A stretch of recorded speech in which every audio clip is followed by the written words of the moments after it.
Thank you so much for continuing to tune in. We are now at episode 182. Don't tell me what to do.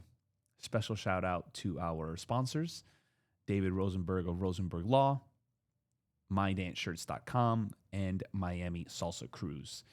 We just came back, and actually today's episode is specifically themed around an experience, a particular experience that I had, which of course I'm tying back to very similar circumstances that we can find on our salsa journey, and how we can actually learn from how to further maximize our learning opportunities when we're in a classroom setting. So, getting right into it, there is, during the Miami Salsa Cruise, by the way, shout out to all of you that attended. And if you are interested in learning more, we're going to be in 2026, the last week of February, going to Ocho Rios, Jamaica. We're going to Grand Cayman, and we're going to Cozumel in Mexico.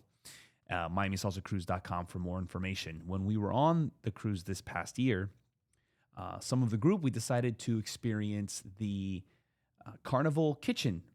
And essentially, it's a cooking class.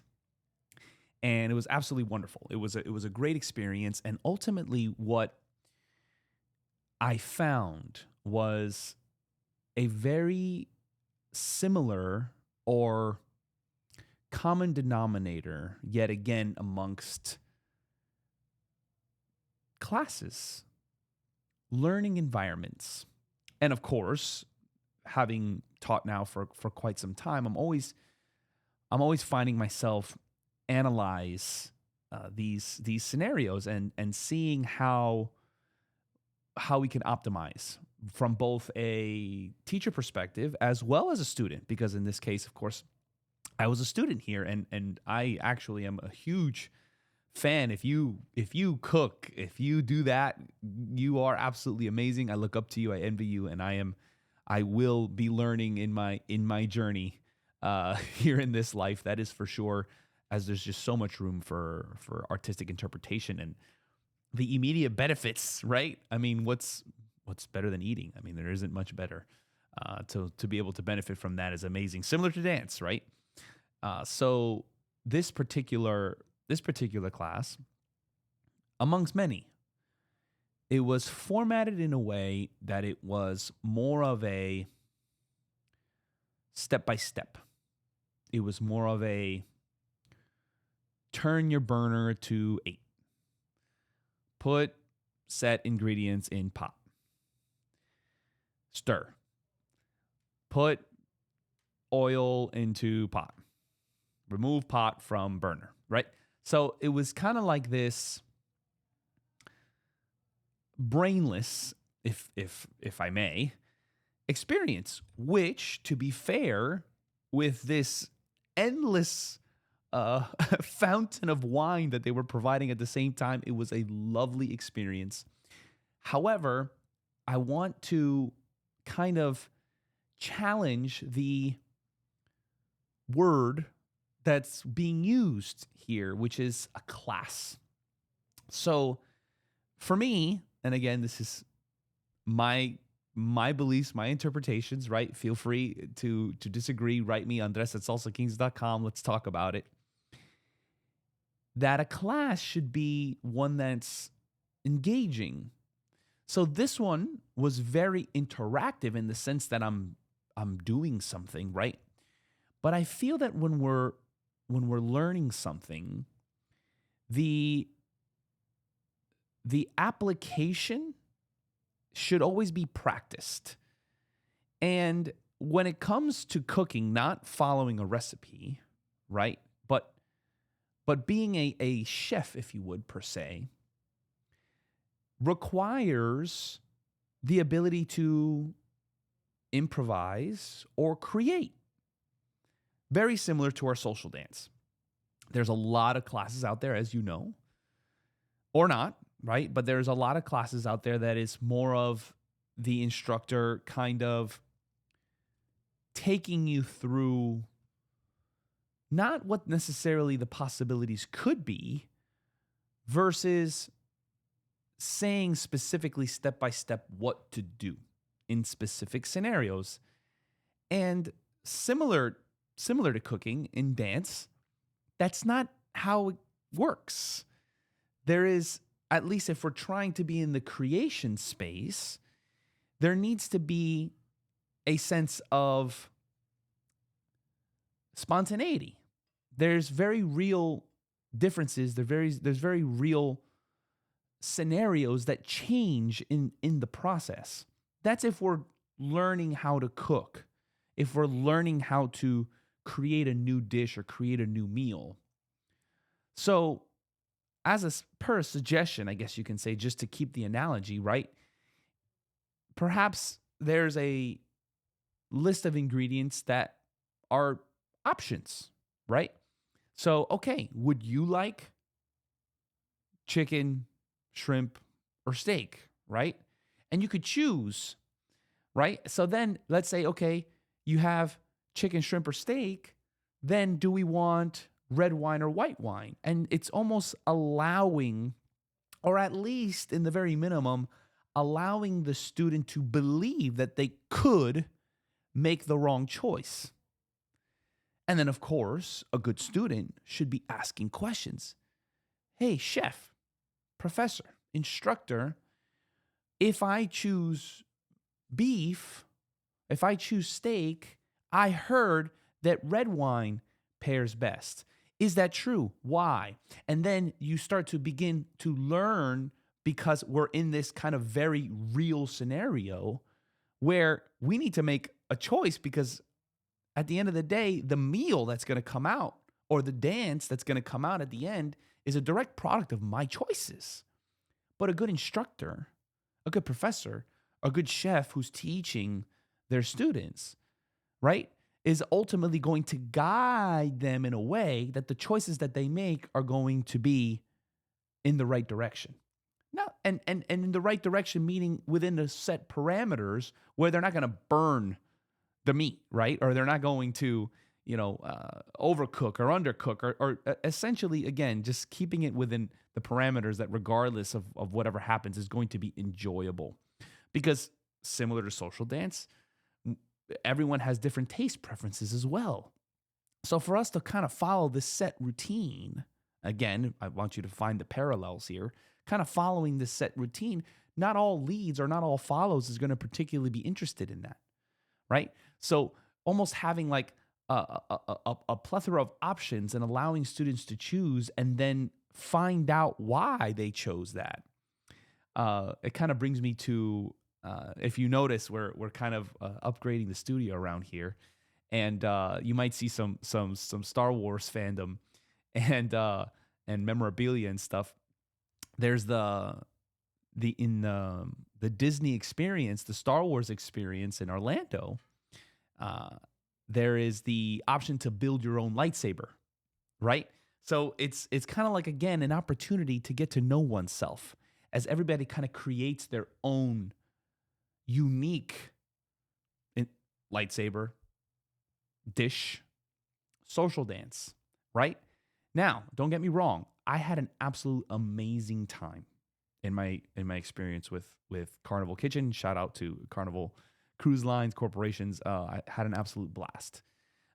But again, I just more so challenging the word class, as kind of like it was definitely more of an experience, right? And I feel like maybe perhaps a lot of the Latin dance classes are more like Latin dance experiences, as there's very little actual critical creation, if you would, right? Not necessarily critical thinking, because we're not really thinking much. It's more so putting ourselves in the place that's forcing us to create something new. And the instructor is always going to inspire that. A good instructor is always going to allow us to dig and to ask ourselves the questions, to then be able to, oh, wow.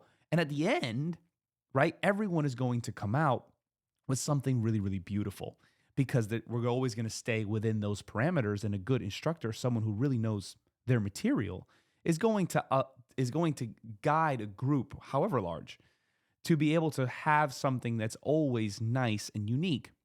at the end. So again, I kind of want to challenge you to, when you're going through certain experiences, certain learning experiences, to be able to see, okay, was this more, was I challenged to create? Am I learning? Did I learn something new? Did I gain something here to where now when I'm brought back to this scenario again, am I a little bit more informed? Am I a little bit more well equipped in order to be able to confidently make a decision that I know that I'm going to be able to enjoy?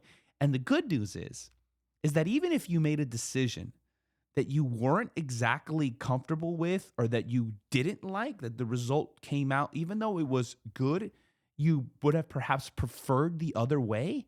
In either scenario, you're learning more about yourself, which at the end, if we're talking about a class, if we're talking about a way to learn, that's probably the best way to do it. For those of you that have competed in anything whatsoever, you've probably learned more in those scenarios in which you did not win first place. You found the differences between where you stood and where the winner stood. And from there, you were able to see, okay, they won because of this, this, and this, versus what did you really, other than ego glory, right? What did we gain from winning, right? The pride and the joy of actually receiving the fruits from the hard work, that's beautiful. But if we're talking from the perspective of growth and from learning, what do they say? The wolf climbing the hill is always hungrier than the one at the top of the hill. So again, this is all stemming from this beautiful experience that I had aboard Miami Salsa Cruise. I had an amazing time with amazing friends. And again, it wasn't anything that was necessarily, if you would, thought provoking. We shared a lot of laughs. I was able to enjoy a beautiful meal that I did create because it was obviously led step by step through the chef. As a matter of fact, we were able to taste it. And then at the end, they actually brought out the food, which I thought was beautiful, perfectly cooked from their chefs.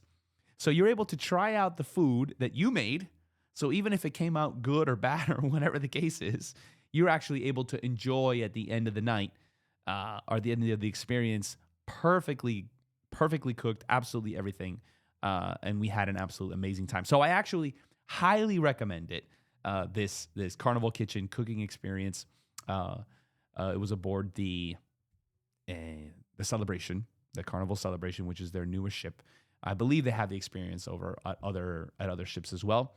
But again, an absolute amazing time.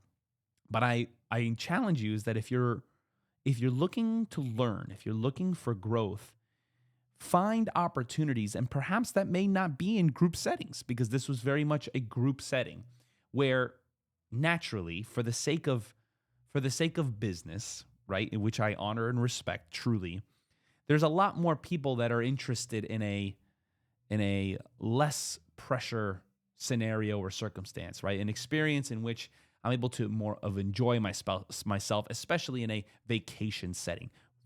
Perfectly appropriate. So, and understandable. And like I said, I enjoyed myself. But with regards to, again, learning experiences that you choose to have, I want you to notice those differences. And perhaps, again, maybe you want to take that private time with that instructor so that you can really ask those questions and really put yourself in those scenarios that are forcing you to create, and to make sure that that instructor is creating that scenario for you, especially if you're paying top dollar for that private time. Guys, again, this is my experience. This is my opinions. I am personally one that loves to learn. I'm an advocate for learning. I love being in uncomfortable scenarios and circumstances that are allowing me to reflect on who I am, what I'm doing, what I stand for, and everything that I cook, sports, dance, whatever the case is ultimately a reflection of oneself.